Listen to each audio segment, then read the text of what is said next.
விருச்சிக ராசி அன்பர்களே, 14/5/2026 வரை ரிஷப மனையில் சுக்கிர பகவான் ஆட்சி பலம், சுக்கிரன் ஸ்ட்ராங்காக இருக்கக்கூடிய காலகட்டம். இந்த காலகட்டத்தில் விருச்சிக ராசி என்பவர்களுக்கு என்ன மாதிரியான பலன்? அப்போ விருச்சிகத்துக்கு சுக்கிரன் யாருன்னா 7க்குரியவன், திருமணஸ்தானத்தின் அதிபதி, கூட்டாளி ஸ்தானத்தின் அதிபதி, அதே சமயத்தில் 12க்குரியவன், விரயத்தை கொடுக்கக்கூடியவனும் அதே சுக்கிரன் தான். அந்த சுக்கிர பகவான் உங்கள் ராசிக்கு 7ஆம் இடத்துல ஆட்சி பலத்தோட ஸ்ட்ராங்காக உட்கார போகிறார். அப்போ என்ன நடக்கும்? நேராக உங்களை பார்க்குறார். 7க்குரியவன் உங்கள் ராசியை தனது சப்தம பார்வையாக உங்களை பார்க்குது. அப்போது திருமண வாய்ப்புகள் அல்லது கணவன் மனைவிக்குள்ள அந்யோன்யத்தை கொடுக்கக்கூடிய ஒரு காலகட்டமாக இருக்கும். சொகுசு சார்ந்த விஷயங்கள் நல்லாயிருக்கும். கணவன் மனைவிக்குள்ள சின்ன சின்ன கசப்பு உணர்வு எது இருந்தாலும் இந்த காலகட்டத்தில் அது ஒரு காதல் உணர்வை கொடுக்கும். ஒருவரைக்கொருவர் புரிந்து கொள்ளக்கூடிய உணர்வுகளை நிச்சயமாக ஏற்படுத்தும். அதில் மாற்று கருத்து இல்லை. திருமணம் வேண்டாம் அப்படின்னு நினச்சிட்டு இருக்கிறவங்க கூட திருமணம் செய்து கொள்ளலாம் என்கின்ற எண்ண உணர்வை கொடுக்கக்கூடிய ஒரு காலகட்டமாக இருக்கும். அதாவது அன்பு, பாசம், காதல், நேசம் என்பது இயல்பாகவே அந்த லக்னத்துக்கு இருக்குங்கிறது தான் அமைப்பு. அப்போது 7ஆம் இடத்ததிபதி 7ஆம் இடத்தில் வலிமையாக இருக்கிறது. அப்போ கூட்டாளிகள் வலிமையாக இருக்கிறது. கூட்டு தொழிலை செய்யலாம் என்கின்ற எண்ணம் உருவாக்கும். 7ஆம் இடம் என்பது கணவன், கணவன் அல்லது மனைவி வலிமை பெறுகிறதுன்னு அர்த்தம். அப்போ கணவன் அல்லது மனைவி வேலை விஷயம் ஏதாவது ஒரு விஷயத்தில் செட்டில் ஆகலைன்னா இப்போ செட்டில் ஆகக்கூடிய வாய்ப்புகளையும் சந்தர்ப்பங்களையும் நிச்சயமாக உருவாக்கும். அதை வருகின்ற வாய்ப்புகளை கெட்டியாக பிடித்து கொள்வது நல்லது. ஒரு சிலருக்கு கூட்டு தொழில், கணவன் மனைவி 2 பேரும் சேர்ந்து இதுவரைக்கும் வேலை செஞ்சது போதும், 2 பேரும் சேர்ந்து ஏதாவது ஒரு சொந்த தொழிலை செய்யலாம் என்கின்ற எண்ண உணர்வு, அதை பற்றிய சிந்தனை உணர்வு, அதாவது உங்களுடைய ஃப்யூச்சரை பற்றி ஒரு சிந்திக்கக்கூடிய உணர்வுகளை கண்டிப்பாக ஏற்படுத்தும் இந்த காலகட்டத்தில். அதே சுக்கிரன் 12ஆம் அதிபதியாக இருக்கிறனால செலவுகளை கொடுக்கும். அந்த செலவுகள் சுப செலவுகளாக கன்வெர்ட் பண்ணிக்கிறது புத்திசாலித்தனம். நிறைய செலவு வரவு வரும், அதுக்கு தகுந்த மாதிரி செலவுகளும் வரும். அப்போது அந்த செலவுகளை சுப செலவுகள் என்ன பண்ணிக்கலாம்? சுக்கிரனுங்கிறது வாகனம். அப்போது ஒரு வாகனம் வாங்கணும்னு ஆசையாக இருக்குது, ரொம்ப நாளாக ஆசைப்பட்டிருக்கேன், இந்த மாதம் இந்த காலகட்டம் வாங்கலாமா? தாராளமாக வாங்கலாம். ஏன்னா சுக்கிரன் உங்களை பார்த்துட்டே இருக்க. அப்போது வாகனத்தை வாங்கக்கூடிய அம்சங்கள், அதற்குண்டான சாத்தியக்கூறுகள் கோச்சார ரீதியாக நல்லா இருக்குது. ரைட்டு, வாகனம் ஓகே. சுக்கிரனுங்கிறது என்ன? வீட்டுக்கு காரக கிரகம். வீடு ஆல்ட்ரு பண்ணும். ஒரு சிலர் பாருங்கள், கட்டின வீடாக இருந்தனா ஏதாவது ஒரு ஆல்ட்ரு பண்ணக்கூடிய அமைப்புகள், அல்லது வீடு வாங்கணும்னு நினச்சிட்டு இருக்கவங்க வீடு வாங்கலாம், இடம் வாங்கலாம், நிலம் வாங்கலாம். ஸோ இந்த மாதிரி சொத்துக்கள் வாங்கக்கூடிய யோகம் என்பது இந்த காலகட்டம் சிறப்பு பெறுகிறது விருச்சிக ராசி அன்பர்களுக்கு. அதே சுக்கிரன் 12ஆம் அதிபதி ஆட்சி பலமாகிறார், வலிமை பெறுறார் அப்படின்னா குருவின் பார்வையும் இருக்கும். அப்போ நேராக நிறைய விருச்சிக ராசி என்பர்கள் ஊரை விட்டு வெளியே சென்று பிழைக்கக்கூடிய, சம்பாதிக்கக்கூடிய வாய்ப்புகளை உருவாக்கும்.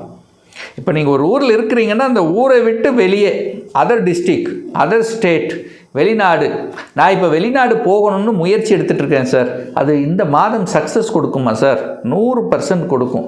அப்போது வெளிநாடு, வெளி மாநிலம், அந்நிய தேசத்துக்கு சென்று வரக்கூடிய பாக்கியம் உண்டு, அல்லது வேலைக்கு போகக்கூடிய பாக்கியம் இருக்குது, அல்லது வெளிநாட்டு தொடர்புகளை கொடுக்கக்கூடிய பாக்கியம் என்பது இந்த காலகட்டம் சிறப்பு பெறுகிறது விருச்சிக ராசி அன்பர்களுக்கு. சுக்கிர பகவான் பார்த்தீங்கன்னா சூரியனுடைய நட்சத்திரத்தில் பிரயாணம் பண்ண போகிறார். அப்போ சூரியன் என்பது 10ஆம் அதிபதி. அப்போ 10ஆம் அதிபதி நட்சத்திரத்தில் பிரயாணம் பண்ணக்கூடிய இந்த காலகட்டத்தில் தொழிலை பற்றிய, தொழிலை மாற்றத்தை பற்றிய, அல்லது வியாபாரத்தை பற்றிய, ஒரு சேஞ்சஸை பற்றிய ஏதாவது கண்டிப்பாக உங்கள் ஆழ்மனதில் அது தோன்றிக்கொண்டு இருக்கும். இப்போ நீங்கள் செய்யக்கூடிய வேலையில் இருக்கிறீங்கன்னா உங்களை மேலதிகாரி கூப்பிட்டு அடிஷ்னலாக இந்த வேலை செய்யுங்க, ரெஸ்பான்சிபிலிட்டி கண்டிப்பாக இருக்கும். ஒரு பாராட்டு கொடுக்கக்கூடிய, ஒரு கௌரவம் கொடுக்கக்கூடிய அமைப்புங்கிறது நிச்சயமாக உண்டு. ஒரு தனித்துவம் இருக்கும். நீங்கள் செய்யக்கூடிய வேலையில் ஒரு தனித்துவம்ங்கிறது நிச்சயமாக தென்படுத்தும். அதில் மாற்று கருத்து இல்லை. சக ஊழியர்களின் ஒத்துழைப்பு உங்களுக்கு கொடுக்கும். அதிகார வர்க்கம், அட்மினிஸ்ட்ரேஷன், தலைமை பண்பு, நிர்வாகத் திறமை மேம்படக்கூடிய தன்மை. சூரியனை போல, ஒரே வார்த்தை, சூரியனை போல ஸ்ட்ரெயிட் ஃபார்வர்ட், சூரியன் எப்படி அந்த மாதிரி இருக்கக்கூடிய வல்லமை, தன்மை இந்த காலகட்டம் விருச்சிகத்துக்கு உண்டு. அடுத்து பார்த்திங்கன்னா சுக்கிர பகவான் சந்திரனுடைய நட்சத்திரமான ரோகிணி நட்சத்திரத்தில் பிரயாணம் பண்ண போகிறார். எந்த காலகட்டம் அப்படின்னா 27/4/2026 7/5/2026 வரை இந்த காலகட்டம் உங்கள் பாக்யாதிபதியான சந்திரனுடைய நட்சத்திரத்தில் பிரயாணம் பண்ண போகிறார். அப்போது கண்டிப்பாக உங்களுக்கு ஒரு பாக்கியம் உண்டு, எதிர்பாராத பாக்கியம் உண்டு.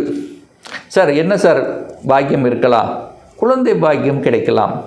நிறைய பேர் குழந்தை பாக்கியம் இல்லை அப்படின்னு வருத்தப்பட்டு கொண்டு இருக்கக்கூடிய விருச்சிகத்துக்கு குழந்தை பாக்கியம் கிடைக்கக்கூடிய வாய்ப்புகள், சந்தர்ப்பங்கள் அந்த இயற்கையாகிய அந்த இறைவன் அந்த இறைவனுடைய அந்த பிரபஞ்சத்தினுடைய அடிப்படையில் கண்டிப்பாக உங்களுக்கு ஒரு பாக்கியத்தை கொடுக்கும். குழந்தை பாக்கியம் இல்லாதவர்களுக்கு குழந்தை பாக்கியம், திருமணம் சார்ந்த விஷயங்கள் நற்பலனை தரும். அப்போ திருமணம் அந்த விஷயங்கள் நல்லதாகவே முடியும். அதை பற்றிய பேச்சுக்கள், அதை பற்றிய கலந்துணர்வுகள், அதை பற்றிய வரனை தேடக்கூடிய தன்மை, ஒரு சிலருக்கு வரன் செட்டாக இருக்கும். அதோட ஒரு அன்பு, பாசம், காதல், நேசம் இதுக்குள்ளே போகக்கூடிய தன்மை, ஒரு சந்தோஷ உணர்வை கொடுக்கக்கூடிய தன்மை இதெல்லாம் இருக்கும்.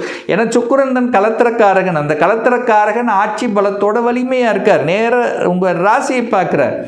அப்போ ஒரு அந்யோன்யம் பெருகக்கூடிய வாய்ப்புகள், சந்தர்ப்பங்கள் உண்டு. அம்மாவை பற்றிய சிந்தனைகள் கண்டிப்பாக உண்டு. அம்மாவை சொத்துக்கள் கிடைக்கும், அம்மாவுடைய அரவணைப்பு உண்டு. அம்மாவை சார்ந்த, அம்மா சம்பந்தப்பட்ட விஷயத்தில் ஒரு நல்லது எதிர்பார்க்கலாம் இந்த காலகட்டத்தில். அப்போ அந்த சுக்கிரன் சந்திரனுடைய நட்சத்திரத்தில் பிரயாணம் பண்ணும்போது சிலருக்கு பார்த்தீங்கன்னா விருச்சிக ராசி அன்பர்களுக்கு, சிலருக்கு, எல்லாருக்கும் கிடையாது, சிலருக்கு சுகர் இருக்கும், சுகர் கொடுக்கும். ஏற்கனவே இருக்குது அப்படின்னா கொஞ்சம் ஹெல்த்தை கொஞ்சம் கேர் எடுக்கணும். ஏன்னா சந்திரன் சுக்கிரன் கனெக்ட் ஆகுது. ஸோ இந்த காலகட்டத்தில் இருக்கிறவங்களுக்கு கொஞ்சம் அதிகப்படுத்தும். அப்போ சரியான உணவு கட்டுப்பாடு, உடற்பயிற்சி அவசியம் என்பதை புரிந்து கொள்ளுங்கள்.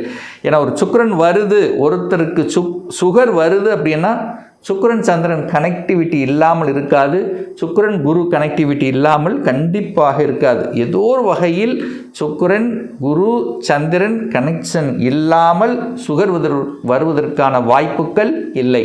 அப்போது கண்டிப்பாக அந்த கனெக்டிவிட்டி இருக்குது. அப்போ கேர் எடுத்துக்குங்க அப்படிங்கிறத சொல்கிறேன். பொருளாதாரம் எப்படி இருக்கும்? கையிருப்பு பணக்காரகன் சுக்கிரன் வலிமை பெறுது. அப்போ பொருளாதாரம் பாக்கெட்டுக்குள்ளே ஏதாவது ஒரு பணம் இருக்கும். இந்த காலகட்டம் தேவையான, குடும்பத்துக்கு தேவையான, உங்கள் சுகபோகத்துக்கு தேவையான கையிருப்பு பணம் என்பது நிச்சயமாக உண்டு. அதே 12ஆம் அதிபதியாக இருக்கிறதுனால ஒரு சிலர் அந்த பணத்தை சேமிக்கணும், தன்னுடைய ஃப்யூச்சருக்காக ஏதாவது ஒன்று போடணும் அப்படிங்கிற என்ன உணர்வுகளை கண்டிப்பாக கொடுக்கும். இப்போ இருக்குது, இன்னொரு 5 வருஷத்துக்கு அப்புறம், ஒரு 10 வருஷத்துக்கு அப்புறம் நம்ம சேஃப்டிக்காக ஏதாவது ஒரு முதலீடு பண்ணணும் அப்படிங்கிற என்ன உணர்வை தூண்டக்கூடிய ஒரு காலகட்டமாக இந்த விருச்சிகத்துக்கு நிச்சயமாக அமையும். வெளியூர், வெளி மாநிலம், அந்நிய தேசம் சிறப்பு பெறும், நல்ல நண்பர்களை கொடுக்கும். 7ஆம் இடத்து அதிபதி 7ஆம் இடத்து வலிமையாக இருக்கிறதுனால அங்கீகாரம், சமூக அங்கீகாரம் கிடைக்கும். ஒரு சிலர் அரசியலுக்குள்ளே என்ட்ரி ஆவதற்காக அல்லது அரசியலில் நாட்டம், அரசு சார்ந்த விஷயத்தில் நற்பலனை கொடுக்கக்கூடிய அமைப்பு, ஒரு சிலருக்கு ஒப்பந்தங்கள் கிடைக்கக்கூடிய அமைப்பு, கலைத்துறையில் என்ட்ரி ஆவதற்கான வாய்ப்புகளை உருவாக்கும், கலைத்துறையில் என்ட்ரி ஆகக்கூடிய வாய்ப்புகளை உருவாக்கும். அடுத்து பார்த்திங்கன்னா இந்த சுக்கிர பகவான் மிருகசீரிஷ நட்சத்திரத்தில் பிரயாணம் பண்ணும்போது, அதாவது உங்கள் ராசி அதிபதி நட்சத்திரத்தில் பிரயாணம் பண்ணும்போது தன்னை பற்றிய சிந்தனைகள் அதிகமாக இருக்கும். தன்னை பற்றிய, தனக்கு வேண்டியது, தன்னுடைய மனசில் நினைத்து கொண்டிருக்கக்கூடிய சில விஷயங்கள் இதெல்லாம் கண்டிப்பாக நடக்கும். அப்போ உங்களை வளர்த்துவதற்கு, உங்களை மேம்படுத்துவதற்கு உண்டான வாய்ப்புகள், சந்தர்ப்பங்கள் அந்த காலகட்டத்தில் நிச்சயமாக உருவாக்கும். ஸோ ஆக மொத்தம் இந்த சுக்கிர பயிற்சி வளர்ச்சியையும் இடம், நிலம், வீடு, வண்டி, வாகனம், சொத்துக்கள் வாங்குவதற்கும் புதிய உறவுகள் கிடைப்பதற்குண்டான ஒரு நல்ல காலகட்டமாகவே இந்த விருச்சிகத்துக்கு அமையும். இன்னும் ஒரு துல்லிய பலன், ஒரு பர்சனல் கன்சல்டேஷன் எடுத்துக்கணும், ஒரு சுய ஜாதகம் பார்க்கணும் என்று விருப்பப்படக்கூடிய அன்பர்கள் டிஸ்பிளே தெரியக்கூடிய நம்பருக்கு வாட்ஸ்அப் மூலியமாகவோ ஃபோன் கால் மூலியமாகவோ தொடர்பு கொண்டு அப்பாயின்மெண்ட் பெற்றுக்கொண்டு நேரடியாகவோ அல்லது ஆன்லைன் மூலமாகவோ கன்சல்டேஷன் எடுத்துக்கலாம். நம்மளுடைய அலுவலகம் கோயம்புத்தூரில் அமைந்துள்ளது. அதாவது கோயம்புத்தூரிலிருந்து மேட்டுப்பாளையம் செல்லும் வழியில் வெள்ளக்கிணர் பிரிவுக்கு பக்கத்தில், அதாவது அன்னபூர்ணா ஹோட்டலுக்கு அருகில் அமைந்துள்ளது. பிரியர் அப்பாயின்மெண்ட் வாங்கிட்டு நேரடியாக கன்சல்டேஷன் எடுத்துக்கலாம். நிச்சயமாக இந்த பதிவு ஏதாவது ஒரு ரூபத்தில் உங்களுக்கு யூஸ்ஃபுல்லாக இருக்குங்கிறதுல எந்தவித மாற்று கருத்தும் இல்லை. நம்மளுடைய சேனலை நீங்கள் ஃபர்ஸ்ட் டைம் பார்ப்பவர்கள் என்றால் மறக்காமல் சப்ஸ்கிரைப் பண்ணிக்கிங்க. பக்கத்தில் இருக்கக்கூடிய பெல் பட்டன் மற்றும் ஆல் நோட்டிஃபிகேஷனை கிளிக் பண்ணும்போது நான் போடக்கூடிய அடுத்தடுத்த பதிவுகள் உங்களுடைய நோட்டிஃபிகேஷனில் வந்து சேரும். மீண்டும் ஒரு நல்ல பதிவில் உங்களை சந்திக்கும் வரை உங்களிடமிருந்து விடைபெறுவது உங்கள் அஸ்ட்ராலஜர் டாக்டர் சதீஷ்.